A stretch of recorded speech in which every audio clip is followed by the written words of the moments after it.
Hello, my name is Chris Ward, and this is my Bernie story.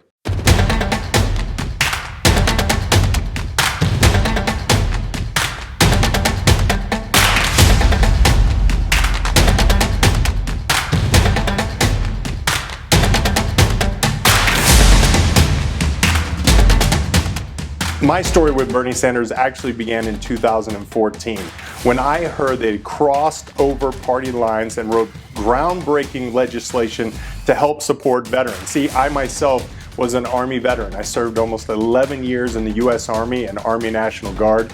And so finding advocates to help support the veteran community was very important to me. And that's kind of how he ended up on my radar. Well, in 2015, when Bernie Sanders actually announced his candidacy, I immediately jumped in to support him. Right out of the gate, we had started a grassroots effort, what we called Veterans for Bernie. It was a national campaign that was actually spearheaded by a gentleman by the name of Tyson Manker, and he had asked me to be the Colorado State Director for Veterans for Bernie.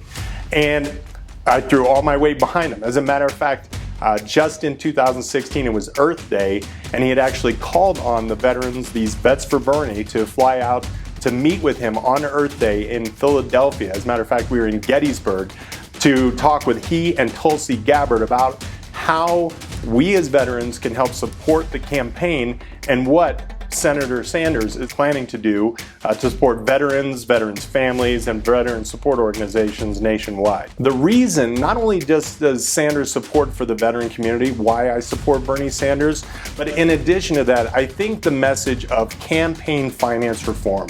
I think all of us recognize the fact that any true reforms that we're going to have across any board, whether we're talking about climate change, whether we're talking about supporting the homeless, whether we're talking about criminal justice reform, all of these things, we're going to need to make sure that we get the large corporate and special interest monies out of the democratic process. And that's, to me, one of the foremost of what the Bernie Sanders message is. And that's why I'm going to be supporting him as the president in 2020. So that's my Bernie story. Thank you very much.